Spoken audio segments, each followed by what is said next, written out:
move them. Now listen, ACLs, there's a sector that's been completely underrepresented for the last number of years. Nobody pays any attention to people with, with mental disabilities and other disabilities that were, working in our homes. People just ignore the ACL sector until they figured it out. Working with OPSU once again, we had 80 locals ready to go on strike just before the last provincial election. And the president of OPSU, myself, Kathy Johnson, and a researcher from OPSU went in to see the Minister of Finance. And we put it to him. We said you can have it two ways. You can have an election with 80 locals out on strike, representing people with disabilities all across this province, or you can put some serious money in the budget into the ACL sector such that we get a decent standard of living for the workers in that sector, and you recognise them and you treat them with respect and you treat them with some dignity and recognise the great work that they do. And what we got $220 million, the greatest injection of money ever into the ACL sector as a result of the political clout and power of CUPE, bringing the bargaining table together with the political power of 80 locals in that sector. That's progress, sisters and brothers, and I know that the university sector are saying, hey, if it's good enough for the rest of the sectors in CUPE, we want that as well, because we know that's how we can move the university sectors forward. I was down in McMaster University there just a few days ago with Janice Folk Dawson at a demonstration for 3906. These are sessional workers, some of the most best educated workers in the province, some of them with PhDs and master's degrees. They are the sweatshop workers, sisters and brothers, of the university sector. They earn less money than those who work in Walmart. Walmart gives a pension plan, at least, and a benefit plan to their workers. In the University of McMaster, they give them dick. Nothing, sisters and brothers. They get nothing. Sessional workers, can you believe this? Sessionals. You talk to them about what they might get a semester, and then again, sometimes they'll break it up and they give them a little bit of a semester over here and a little bit of a semester over here. And on average, they probably earn about 18 grand a year if they're really lucky. And we had those sisters and brothers in a demonstration, and we tried to go up to the president's office to say, you know what? What's that guy's name again? Peters, the president. I thought it was Peter George, wasn't it? Peter George is his name. So we decided, the hell with this. Why shouldn't we go up and see Peter? He's just earning $360,000 a year. Peter's not worried about what he's going to do for the summer. So we decided to go up and knock on Peter's door. But before we got there, the security arrived. I guess they're cops. And they tried to arrest myself and Janice. But we told them to go to hell. We weren't leaving. And we banged on the door for a little bit. And then we get a nasty letter back from the president telling us that we were committing acts of violence because we were trying to get into the office to talk to him about the plight of sessional workers. But there's a scourge that's absolutely tearing through the university sector right now. Every time a university worker tries to stand up and protest, somebody comes up and taps them on the shoulder and says, you know what, that's inappropriate, we don't like your behaviour, we're going to arrest you. We had 14 sisters and brothers in the University of Toronto just a few weeks ago that went in to have a little bit of a protest. They sat down in an office. My God, we've done it with many of our board members. I don't know how many times I've gone into offices with board members and sat down and had a little bit of a protest just to tune them up a little bit, And what happened to these sisters and brothers? They get arrested for forcible confinement. They tried to kidnap the president of the University of Toronto for sitting in the bloody office. Can you believe it? So here we are now today. They're sitting with criminal charges against them. 4 of them have been arrested. Some of them spent the night in jail. Others couldn't even post any bail.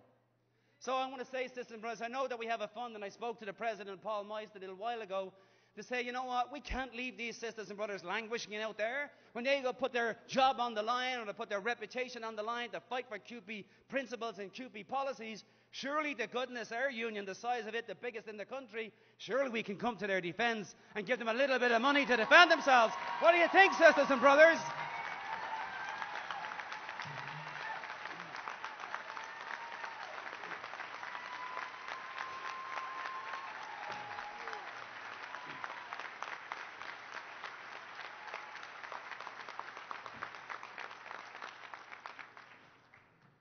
And in the municipal sector, I just want to say, they're on the front lines. We talk about P3s in the hospitals. But I'm telling you, they're coming over the walls at us, sisters and brothers. As Natalie Mara said last night, in the municipal sector. There is hardly a new facility being built in this province right now that's not using a P3. Hardly a facility, whether it be a library, whether it be a sports facilities, whether it be a swimming pool, whether it be a soccer field, all of our municipal services are using P3s. And we have to work with CUPE National on this front. We've got a wonderful campaign that was initiated at the National Convention. We're going to get our fair share of that money to fight P3s. But we're going to do this in a joint way, sisters and brothers. It's going to be CUPE National, CUPE Ontario, working with the regional office. We're going to stop this scourge in this province. We've already started it in Welland, in this community. We've scared the bejesus out of the mayor of Welland right now because we got an early warning from the local that they're contemplating a P3.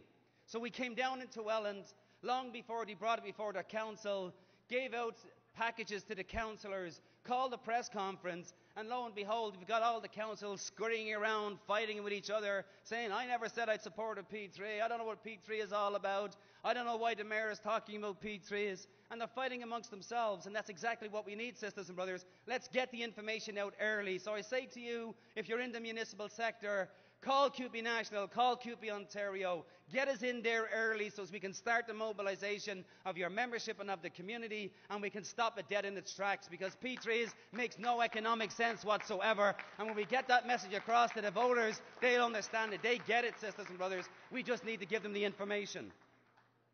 On OMERS, just very quickly want to touch about it. We've had some tremendous successes in OMERS. You know that there was three honchos who enriched themselves at the expense of our members. They took a whole sum of money and a portfolio worth $8 billion, moved it into the private sector. Well, initially they were looking after this portfolio themselves as vice presidents. They moved it across into the private sector, appointed themselves as the new managers of this fund, and made millions of dollars at their expense. We said, to hell with that. So we took them into the courts, and in fact we're now winning in the courts. All three of them they tried to get out from underneath the charges. We won those charges in the courts.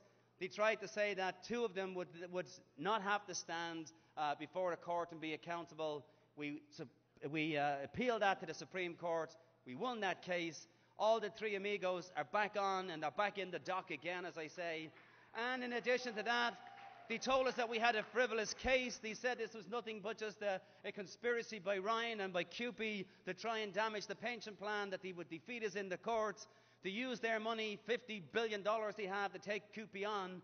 And sisters and brothers, we beat them in the courts on that front as well. The judges said, give CUPE $210,000 to fight the cost of us having to fight our own pension plan. So we won that fight in the courts. And again, we work with CUPE National, sisters and brothers, to make that happen.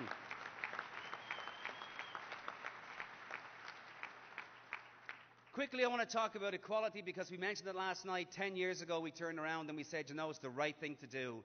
And believe me, sisters and brothers, if you took a look at those children here today, do you see the beautiful diversity sitting at the head table? That's what this union is going to look like, sisters and brothers, in 10 or 15 years' time. That's the future of CUPE. That's where we should be organising. That's who we should be fighting for. That's who we should be making certain. That's the future we should be looking at, sisters and brothers.